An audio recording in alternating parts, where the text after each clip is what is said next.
Salut tout le monde, c'est Steph, j'espère que vous allez bien. Aujourd'hui on va parler de ce truc là. On va parler de la nouvelle DJI Osmo Action 2 qui vient juste de sortir. Voilà, c'est leur nouveau petit produit. Normalement cette vidéo, à l'heure où vous la voyez, ça doit être à peu près 3h30 pour ceux qui sont les premiers. Et je vais vous expliquer 3 grosses choses aujourd'hui. La première chose, on va se rendre compte que j'ai horreur de faire des revues produits. Je préfère dire que je fais un retour utilisateur. La deuxième chose, c'est que je vais le faire en one shot. C'est-à-dire que je vais parler du début jusqu'à la fin sans faire de coupure. Parce qu'on va essayer d'aller à l'essentiel. J'en ai marre de voir des revues produits où on rentre dans les détails. On va regarder, on s'en fout, d'accord? Je vais vous expliquer ce qui est bien, ce qui est pas bien. Troisième chose, regardez. Ok Google. Quel jour sommes-nous et quelle heure est-il? Nous sommes le mercredi 27 octobre 2021. Il est 8h07. C'est-à-dire que là, je dois faire la vidéo avant cet après-midi 15h. Bien avant, il faut que je la mette en ligne, etc. D'accord? Donc, je vais le faire en one shot. On va parler des choses les plus pertinentes. Alors, comme vous pouvez l'imaginer, ça fait un moment que j'ai la caméra. Enfin, que j'ai la caméra.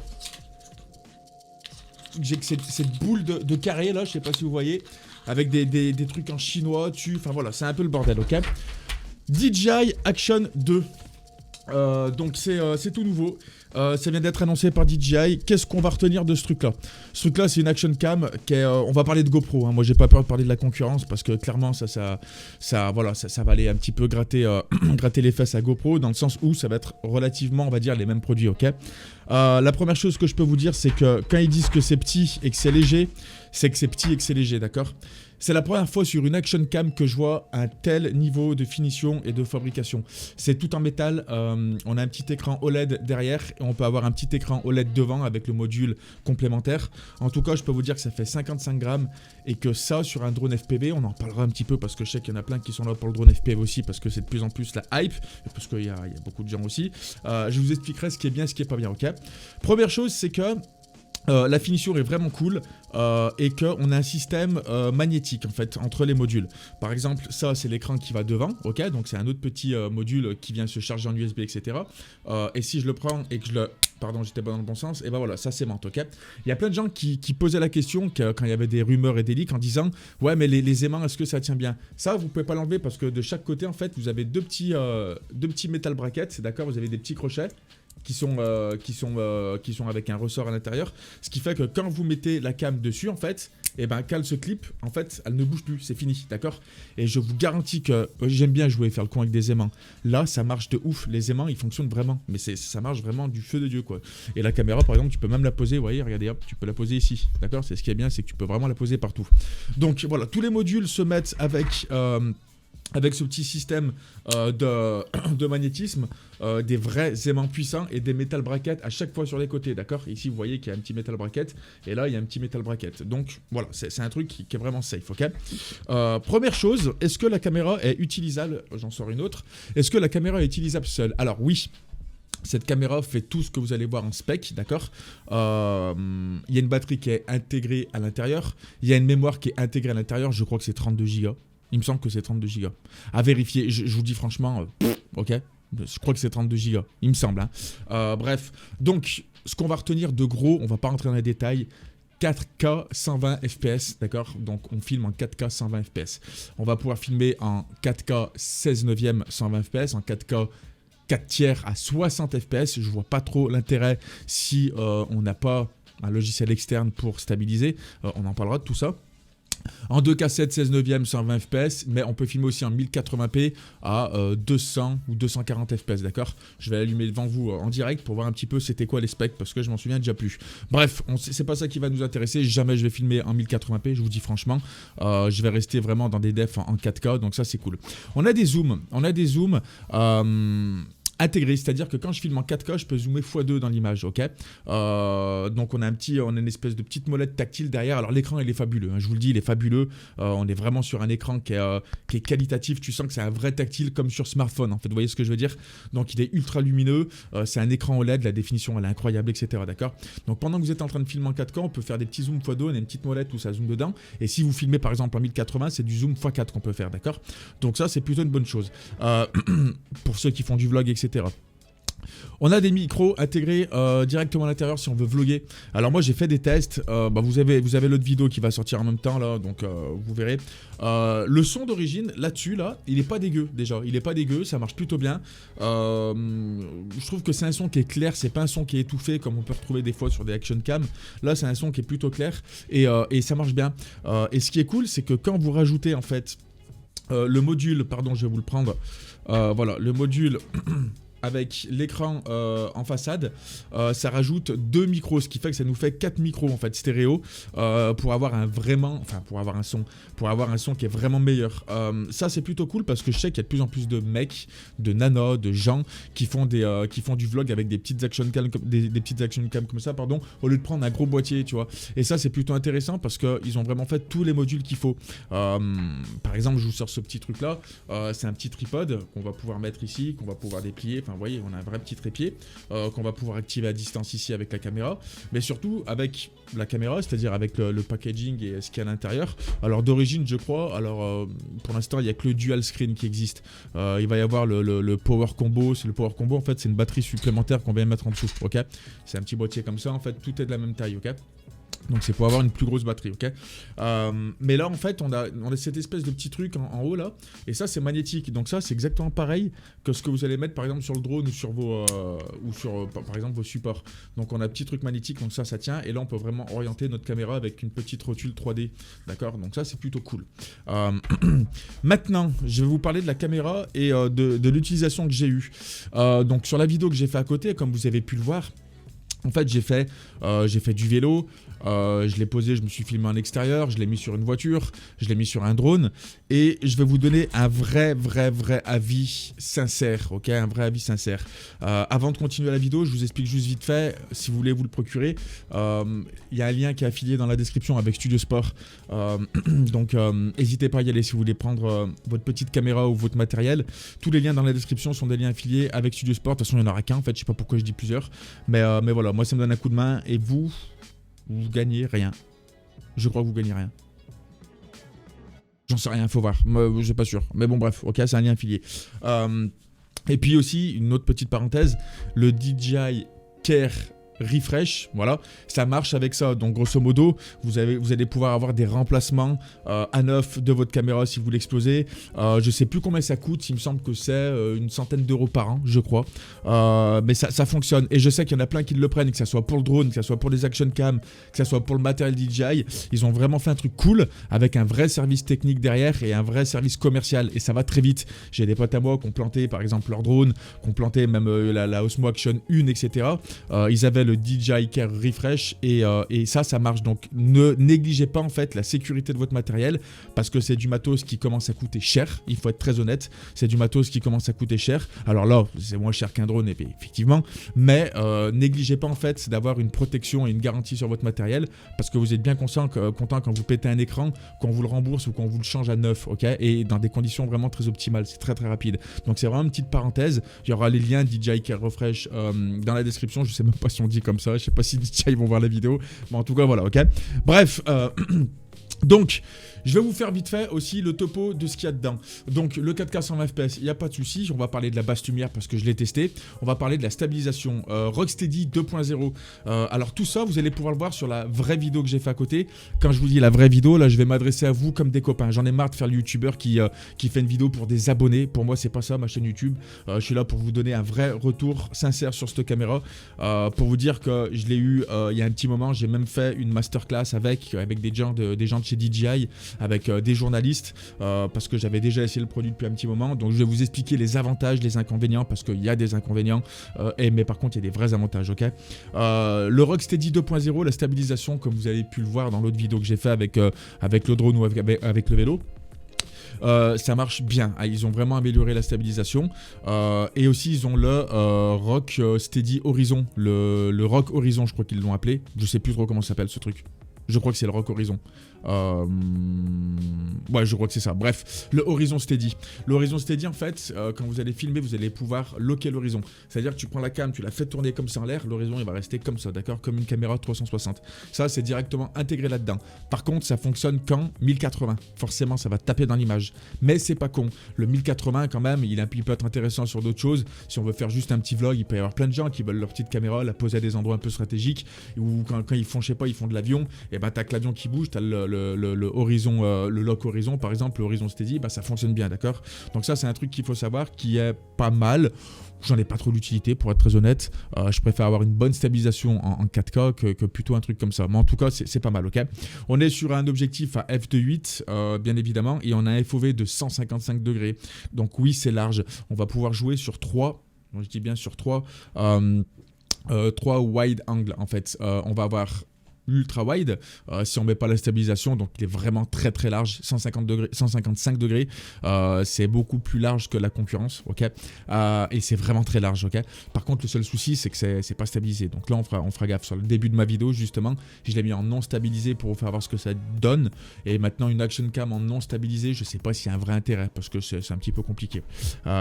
Ensuite, on va avoir du wide, donc le plus grand, même en stabilisation, donc c'est vraiment très grand, avec un effet un petit peu fiché, avec une déformation un petit peu des borderlines, donc des courbures externes.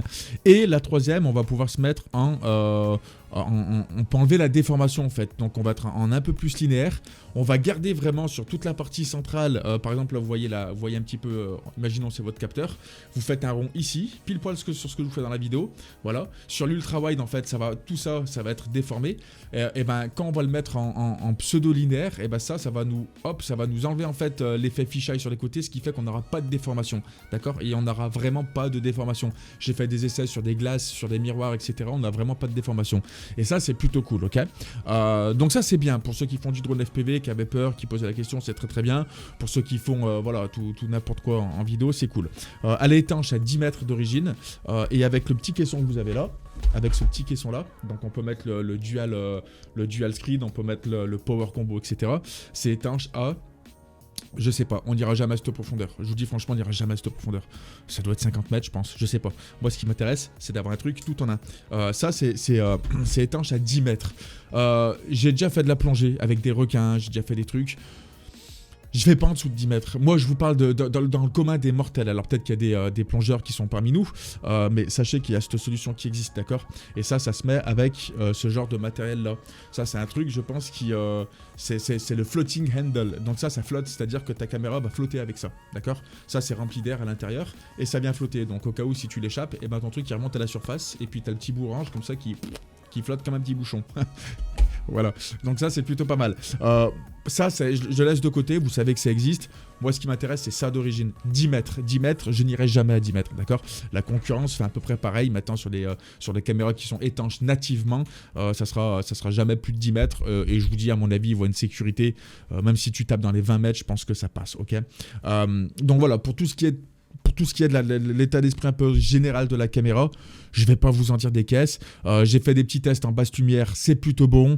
On va pouvoir filmer en dessiné-like, donc en version flat. On va pouvoir gérer, ça c'est important, l'exposition en manuel ou en automatique. Et on va pouvoir faire du semi-automatique. Je m'explique. En fait, quand vous prenez la caméra, je vais vous l'allumer quand même parce que sinon c'est... Ah, regardez, ça, vous voyez, c'était marqué en chinois là. Alors ça, c'est normal, c'est mes versions à moi. J'ai galéré à la mettre en français, je vous cache pas. Je vais prendre celle-ci et je vais faire ça. Je vais juste vous prendre la caméra. Alors, il y a un petit... Elle vibre quand vous l'allumez, d'accord? Donc là, c'est ma jeune tête. Voilà, l'écran est vraiment cool, hein, je vous le redis, il est vraiment incroyable. En fait, ici, vous allez pouvoir aller dans exposition. Ça sert à rien que je vous fasse voir en fait le truc, hein. Vous avez exposition, vous avez température couleur, et la couleur ici, dessiné like ou en normal, et le FOV. Donc le FOV, on peut mettre standard, on peut mettre large, etc. D'accord? Et en fait, quand je vais dans personnaliser pour l'exposition, je peux me mettre soit en auto, soit en personnalisé. En auto, il va gérer en auto, donc ça, voilà, pas de souci. Et en personnalisé, on va pouvoir régler son shutter, d'accord? Donc là, ici, j'ai un petit menu avec le shutter, tout ici, là, que je peux descendre, que je peux monter, etc., d'accord? Voilà. Et ici, à droite, on a les ISO, d'accord? Et ce qui est bien, c'est qu'ils ont fait les ISO, Donc je peux régler mes ISO. Par exemple, là, je me suis mis à 3200 ISO. On peut monter jusqu'à 6400 ISO, d'accord? Donc là, j'ai réglé 6400 ISO, vous voyez ma tête, ok? Et ils ont fait un ISO max, d'accord? Et ça, c'est bien, ça s'appelle un automax. L'automax, ça veut dire que si vous réglez automax 100 ISO, il sera à 100 ISO. Si vous réglez automax, par exemple, 200 ISO, et ben lui, il va être au minimum du minimum d'ISO, donc 100, et il va pouvoir monter jusqu'à 200, mais pas plus. Si vous gérez, par exemple, automax 1600, il va pouvoir aller au maximum à 1600 ISO en automatique, tout en gardant son shutter speed, en fait, nativement. Par exemple, si je filme à 60 images par seconde, je vais me mettre au 120, au 1/120e, pas de souci, j'ai frisé mon shutter speed pour avoir du beau motion blur. Mais par contre, mes ISO, soit je lui dis, bah tu mets en ISO fixe à 600 ISO, ou alors tu mets en ISO max 600 ISO, d'accord? Ce qui fait que s'il passe dans un endroit qui est vraiment clair, il va descendre tes ISO jusqu'à 100, au cas où, d'accord? Donc ça, c'est plutôt un très bon truc. Le tactile, il est absolument incroyable, je vous le répète. On va pouvoir la connecter avec l'application DJI Mimo, je crois que c'est ça, ok? Je fais une review, gros, je connais même pas le nom des applications. Mais vous allez pouvoir tout gérer avec votre smartphone, votre application. Et ça, c'est plutôt bon. Maintenant, là, on enregistre en interne. On a, comme je vous avais dit, je crois qu'on a 32 Go en interne. Ça, il faut vraiment que je vous le confirme. Moi, quand je fais mes shoots, je fais 2-3 shoots, je reviens, je dérush. Mais après, voilà, après, je sais pas, on va pas mettre intérêt là-dedans, mais je crois que c'est 32 Go. 24 Go ou 32 Go, je sais plus. Sauf que, quand vous avez juste cette caméra, seule, il n'y a rien, il n'y a pas de connectique, on n'a pas d'USB type C, on n'a rien, on ne peut pas la recharger, on ne peut pas forcément décharger nos rushs. On va être obligatoirement obligé de passer par soit le power combo, donc on met le truc avec la batterie dessus, et du coup sur le truc, enfin sur la petite batterie additionnelle, on a un petit port USB type C ici. Donc une fois qu'elle est connectée, la caméra, on va pouvoir la mettre sur un ordinateur et dérusher nos trucs. On peut s'en servir de webcam aussi. Il y a vraiment un petit onglet en tactile, on clique, ça fait webcam. Mais c'est la seule façon de dérusher en fait nos images, ou alors avec l'application, d'accord? Là, je commence à avoir un petit problème parce que je vais vous parler par rapport au drone. Parce qu'il vous faut ça absolument. Donc c'est fourni dans le pack. Hein. D'origine, c'est fourni dans le pack avec je crois que c'est le dual screen. Il me semble. C'est quoi, c'est le dual screen? Je crois que c'est le module. Ouais, il me semble que. Je crois qu'il y a que le dual screen combo qui est disponible pour l'instant. Enfin, je sais plus. Mais en tout cas, vous allez pouvoir décharger soit avec la grosse powerbank qui a avec, ou soit avec le dual screen. D'accord? Donc il y a un petit ici sur le côté. Putain, il y a des autocollants, ils font flipper. Il y a un petit USB type C ici. Alors. C'est bien, oui et non. Moi, ça m'emmerde en fait. Je vais vous parler très honnêtement. Ça m'emmerde un petit peu de pas avoir juste ici un mini USB type C si je veux utiliser que ce petit truc là. Que ce petit truc là de 55 grammes.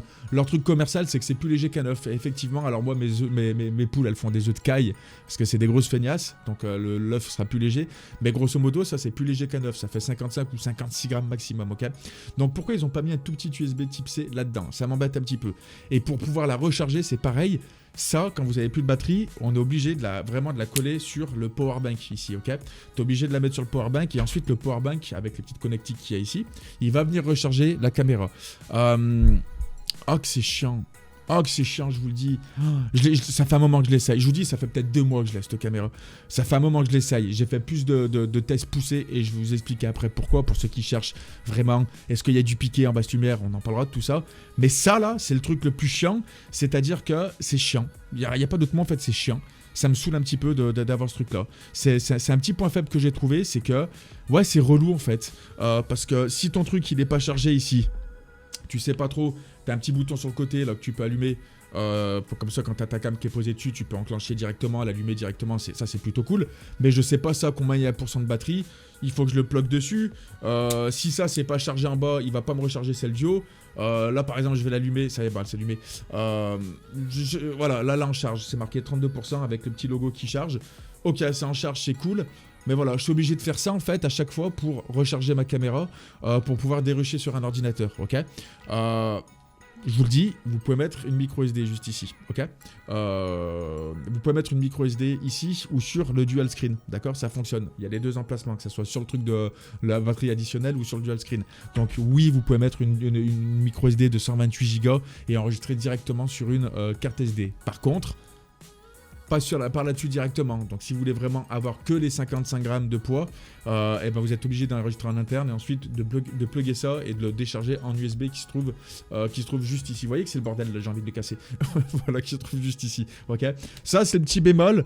C'est le petit bémol modulaire qui m'emmerde, tu vois. Alors c'est très bien. Niveau finition, c'est monstrueux. Je vous dis, c'est monstrueux. Ceux qui vont l'acheter, vous allez péter un plomb. Tu vas le recevoir, tu vas faire, ah ouais, à tous ceux que je l'ai fait voir, et que ça soit journaliste, etc. Ils étaient là, ils me regardaient, ils me disaient, putain, mais c'est trop stylé, c'est vraiment bien foutu. C'est vraiment très bien foutu, ok. Mais ce petit truc modulaire, moi, ça m'emmerde un tout petit peu. Pour ceux qui demandent la taille du capteur, au cas où je vous fais un petit récap, c'est un 1/7 de pouce. 1/7 de pouce, ok. Donc voilà. Donc ça, ce petit côté modulaire, ça peut être cool parce qu'on va pouvoir mettre plein de petits accessoires, mais je trouve ça un petit peu chiant. Pour moi, aujourd'hui, on est en 2021.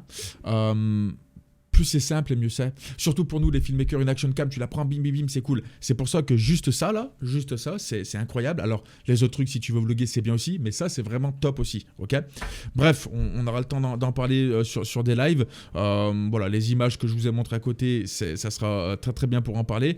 Mais moi, pour l'instant, j'ai pas trop utilisé vraiment le front screen où je me suis filmé avec en vloguant. Alors, ça marche bien, hein, mais pour l'instant, je l'ai vraiment utilisé en action cam pur et dur et en essayant d'avoir un minimum de poids et un minimum de taille sur mes accessoires, ok. Donc voilà. Maintenant, on va s'attaquer à un truc que beaucoup de monde demande. Le drone FPV. Ben, franchement, tac, ça y est, c'est mis. Comme vous avez pu voir sur la vidéo, ça y est, c'est mis. Voilà. Là, j'ai 55 grammes au bout d'un Gravity. Là, on a un vrai gap de ouf au niveau du poids. Parce que je vous jure que ça, comparé par exemple à une GoPro 9 ou 10, on gagne 100 grammes. D'accord. On gagne 100 grammes. Regardez la taille de la petite merde devant. Ça, ce truc-là, ça filme en 4K à 120 images par seconde. Et bah là, justement, ils ont fait une prouesse. C'est là où je trouve qu'ils ont fait une prouesse. La tâche qu'ils ont ici, là, franchement, elle est incroyable. Ça marche de ouf. Alors, je vous conseillerais, je les ai utilisés. Mon pote Fred m'a fait des petits TPU où on peut mettre des filtres ND parce que je sais pas comment on va faire pour mettre des filtres ND. Je sais pas comment on va faire. Bref, parce qu'on va pouvoir alimenter des trucs. Je vais vous faire voir un petit peu après les accessoires que j'ai. J'ai une boîte d'accessoires. Ça fait peur. Regardez. Ça, c'est un petit accessoire. Je vous le fais voir vite fait parce qu'après je vais l'oublier, je le sais. Mais ça, ce qui est bien, c'est que regardez, ça, c'est un objectif. Ça, c'est un objectif macro qu'on vient voilà, aimanté ici, d'accord. Voilà, ça c'est un objectif macro. C'est pas mal. Après, regardez là, je teste. C'est pas mal. Si tu veux faire un petit peu de macro, si tu veux faire des petits shots à l'intérieur des... ça, tu peux la prendre, tu mets une perche dessus et tu peux vraiment filmer à l'intérieur de ce que tu veux. Hein. Ça, c'est juste trop stylé aussi. Hein. Vous regardez les petits lawas, là, les espèces de probes. Ça, si t'es pas con, tu fais une petite accroche qui va de haut en bas comme ça et tu peux avancer comme ça dans un, je sais pas moi, dans un gâteau, dans une dinde ou ce que tu veux, tu peux faire des trucs assez chouettes, ok. Donc voilà, donc ça c'est un petit objectif macro qui existe. Je sais même pas s'il va être disponible en France, je pense que si, mais j'en ai pas entendu parler encore, ok. Bref, on revient sur notre coque. Pour le FPV, il y a un vrai gap de poids en fait et de taille, et ça c'est juste trop bien. L'attache qu'ils ont fait vraiment, c'est une petite attache ici avec un truc standard d'action cam. Je règle mon tilt directement ici, d'accord, ça c'est plutôt cool. Et là par contre, j'ai vraiment été très surpris pour le FPV. 4K 120 fps avec Rocksteady 2.0. Vous avez pu voir les images. Alors j'ai pas fait le con, je ne connaissais pas le spot.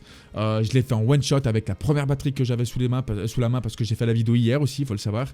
Je l'ai tourné en 1h30. Je suis pas là pour me justifier, mais je vous explique que je suis complètement con et que faire des revues produits, voilà, c'est pas le truc qui m'intéresse, mais je me devais de vous faire des images. Mais on a un vrai gap sur le FPV. Poids. Taille, qualité d'image, du 120 fps avec une très bonne stabilisation. Franchement, c'est top.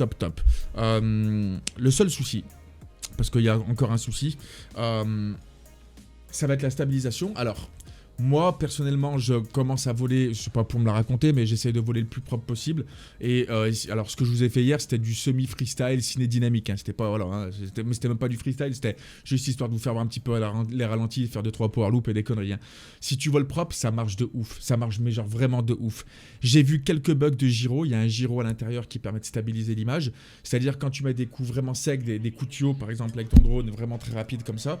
on va avoir, le drone il va tourner, puis d'un coup ça va faire boum, d'un coup. On va vraiment avoir des hop d'un coup. Tu as vraiment toute ton image, c'est ton gyro qui bouge à l'intérieur, ok. Là, des fois, ça bug un petit peu, c'est pas top. Faut vraiment faire des mouvements rapides. Après, dans la globalité, ça marche bien. Si vous enlevez la stabilisation, les freestylers, les mecs qui font du freestyle en drone FPV, vous avez tout compris. C'est le meilleur truc pour le freestyle. Je vous le dis, c'est le meilleur truc pour le freestyle. Tu te mets à 120 images par seconde en 4K, d'accord? Tu fais tout ce que tu as à faire, sans stabilisation, sans rien. Tu te mets en mode automatique en shutter même, parce que ça marche trop bien avec les petits supports, etc. C'est vraiment très très bien foutu. Et ben c'est l'enfer. Pour le freestyle, ce truc-là, c'est l'enfer. Maintenant, ça a un coût, ça a un prix, bien évidemment. Il faut pas non plus faire le débile et l'éclater à chaque fois, parce que malheureusement, elle coûte un peu cher pour faire du freestyle. Mais franchement, pour les mecs qui font du freestyle, c'est un truc de malade, ok? Donc voilà. Donc pour vous faire clair, sur un drone FPV, c'est top du top. Maintenant, c'est pas RSGO. Faut pas voler comme un con et stabiliser après. C'est le seul truc qui me manque. Et moi, ce que je vais vous dire là, je pèse mes mots et j'assume toutes les conséquences qu'il va y avoir. J'ai passé une chasse à DJI. Même quand ils étaient, quand j'ai fait la conférence qu'ils étaient là, il y avait 2 Chinois qui étaient. Je leur ai dit, écoutez, vous venez de me sortir une caméra qui est pas grosse. On peut filmer en 4 tiers, 4K, 60 fps. À quoi il va me servir, je sais pas. Pourquoi vous nous faites pas un putain de logiciel de stabilisation externe? Vous savez faire. À partir du moment où il y a une stabilisation gyroscopique à l'intérieur, vous savez faire. Pourquoi vous venez pas me foutre un logiciel de stabilisation où on peut nous gérer notre stabilisation, même s'il peut y avoir des zooms, etc. On s'en fout. Là, vous mettez une tarte à GoPro. Voilà, et je dis le mot, et c'est clair et net, parce que maintenant, on commence vraiment à arriver sur des produits qui claquent, qui sont petits, qui sont bien finis, qui sont très costauds, qui sont vraiment très légers. Et là, on a un vrai gap. Ça, tu peux le foutre sur n'importe quel petit Cinewoop, par exemple. C'est pas lourd. Vraiment, c'est pas lourd. C'est vraiment ultra compact et ultra léger. Et là, il y avait un vrai gap à faire dans le FPV. Mais ce qu'ils m'ont dit, on s'en bat les couilles du FPV. Vous êtes 1%. Donc c'est pour ça qu'il faut arrêter de croire que tout le monde fait du FPV. Ils s'en foutent, c'est pas trop leur marché. On a encore un milieu de niche, donc c'est pour ça qu'ils s'en foutent un petit peu. Mais je pense qu'ils vont y arriver. Parce que ça, GoPro, ils savent faire. DJI, ils savent faire. Ils sont juste un peu feignants ou un peu mous, je sais pas. Mais en tout cas, moi, j'aimerais vraiment qu'ils s'orientent vers une stabilisation externe où on peut vraiment gérer nous-mêmes la stabilisation qu'on veut. En plus, quand tu tapes dedans, ça va, t'es large en 4K, faut arrêter, surtout avec le ratio du capteur, on peut faire énormément de choses, ok? Mais bon, ils sont un petit peu feignants de ce côté-là, voilà. Pour le FPV, je vous garantis que ça marche bien, c'est top. La plage dynamique est plutôt bonne. En basse lumière, c'est plutôt bon, on va en parler tout de suite. Le piqué, il est très très bon et le 120 fps, il marche vraiment très très bien. C'est du vrai 120 fps, c'est pas du sampling ou de l'interpolation d'image, c'est vraiment du 120 fps et c'est vraiment trop bien, ok? Je vais vous parler des défauts. Parce qu'il y en a des défauts et je suis obligé d'être objectif avec vous. J'ai fait une comparaison avec une GoPro 10, voilà, en basse lumière. J'ai fait des comparaisons avec des GoPro 9. Alors, il y a un truc qu'il ne faudra pas oublier aussi. Non, je ne vais pas vous la montrer, j'ai pas le droit peut-être. On va pas faire des cons. Bon, quand vous mettez la comparaison entre une grosse caméra et une petite caméra, déjà, c'est flagrant. Tu dis vraiment, ça filme comme ça. En basse lumière, elle est très bonne. Le seul bémol, c'est que j'ai l'impression que, bon, c'est pas une impression, quand je me mets à 800 ISO avec une autre caméra, par exemple, que je fais du side-by-side, d'accord, en fait, si je me mets à 800 ISO ici et avec une autre action cam à 800 ISO, l'autre, alors là, il n'y aura pas de bruit, il n'y aura rien, mais elle sera plus sombre, en fait. Donc, j'ai l'impression qu'en fait, il faut lui enlever à elle 200 ISO. Donc, ça veut dire que pour être à 800 ISO sur une caméra concurrente, il faut être, par exemple, je dis une bêtise, à 1000 ISO. C'est un truc que j'ai remarqué. Bon, ok, est-ce qu'ils vont faire des mises à jour? Je sais pas. Moi je vous dis, je l'allume, j'ai des bugs, je suis en mode debug dessus. C'est écrit en chinois. J'ai des alertes, j'ai des trucs, j'avais des modes bêta testing, etc. Donc il y a ce côté là aussi qu'il faut prendre en compte, hein. Mais voilà, c'est un truc que j'ai remarqué.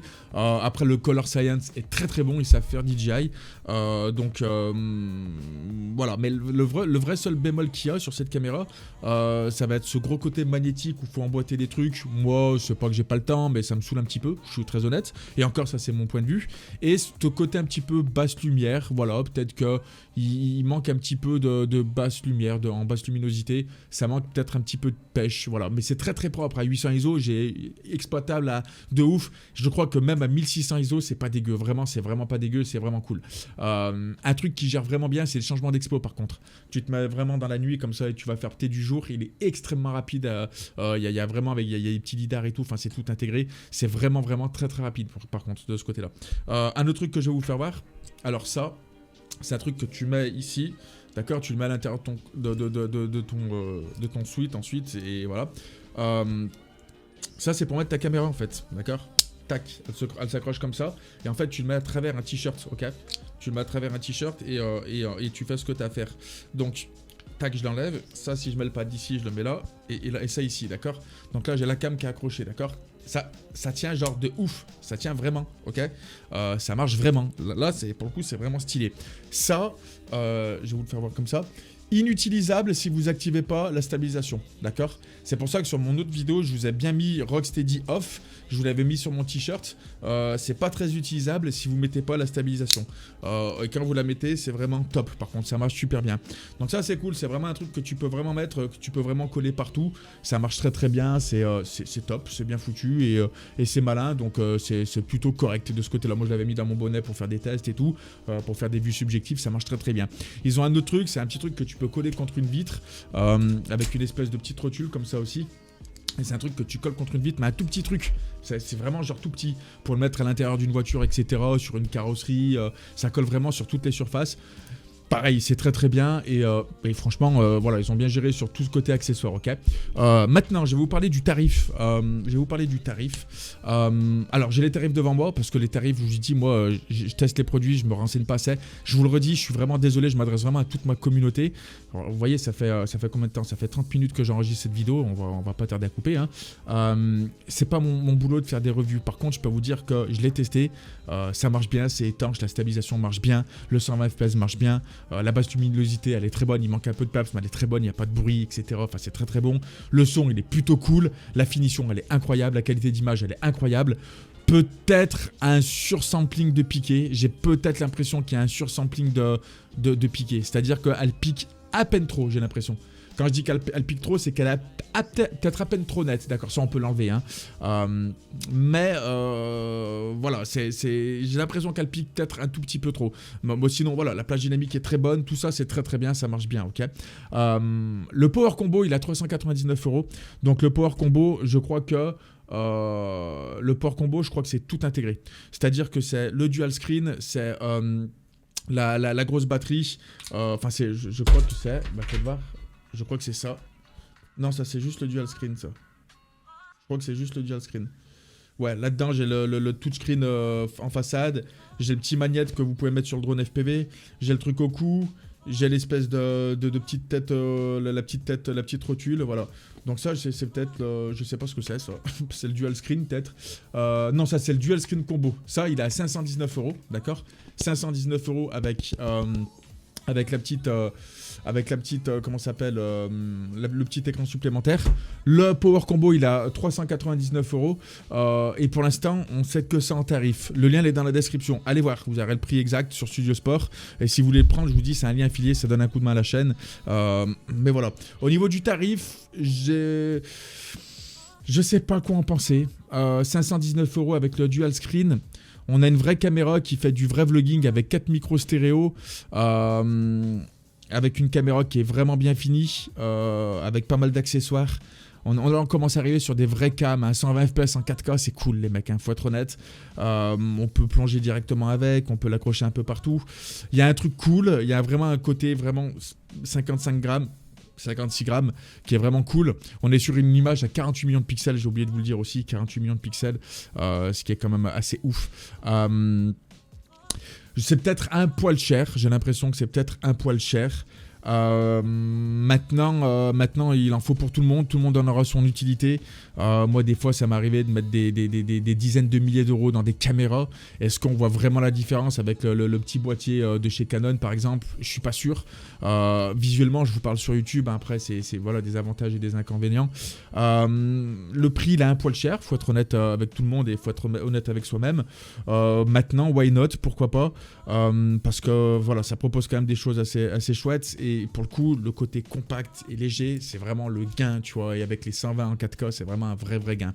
Donc ça, c'est quand même un bon point. Ça justifie quand même un peu le prix. Mais la finition, je vous le dis, n'achetez pas. Hein. Si vous avez un copain ou un collègue qu'on aura une, vous regardez la finition, c'est vraiment.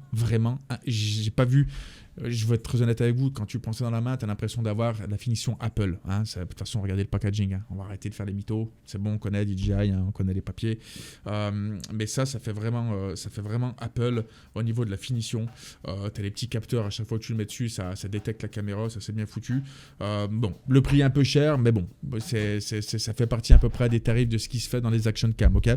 Je vais pas vous en dire bien plus sur cette caméra parce que ça va être long et chiant. Il y a mon Instagram, je sais même pas si je vais l'afficher, gros ça va être un one shot, mais pourquoi pas, je vais le mettre ici. Venez me suivre sur Instagram.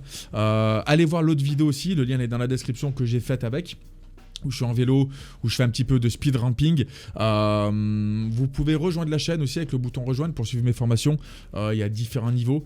Il y a plus de 90 heures de formation maintenant, je crois. Hein. Ça commence à faire un gros paquet de formations où j'explique comment je fais des vidéos, comment je fais mes techniques de montage, les réglages caméra. On parle de business vidéo, on parle de tous ces trucs-là. Enfin, vraiment, on parle d'image, on parle de montage, on parle de post-production, de caméra, on parle vraiment de tout le matos et tout. Donc, je sais qu'il y a plein de gens qui vont lancer leur société grâce à ça et je vous en remercierai jamais assez, c'est super cool. Donc il y a le petit bouton rejoindre, ça donne un coup de main à la chaîne aussi. Vous pouvez vous abonner à la chaîne pour les prochaines vidéos qui vont sortir, qui vont être cool. Parce que là j'ai eu un peu plus le temps de le faire, donc ça va être très bien. Et puis écoutez, merci d'avoir suivi cette petite vidéo. Je vais pas vous en dire plus, hein, parce que si je m'amuse à faire un truc avant de partir, genre, parce que ça c'est mon côté con, je m'amuse à faire des trucs, c'est-à-dire moi on me donne des trucs inventés, bon il n'y a pas de souci, c'est cool. Et moi comme on me donne des trucs inventés, je m'amuse à faire ça en fait, regardez. Oh putain, je fais niquer.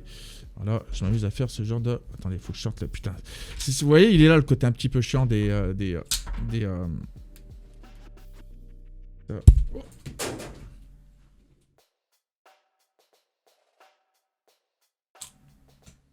voyez, je m'amuse à faire des... elle s'accroche où déjà? Ah voilà, elle s'accroche là. Je m'amuse à faire des grands trucs comme ça là, je suis complètement con. Trop chou. Je sais même plus ce que... Bon bref, c'est rigolo.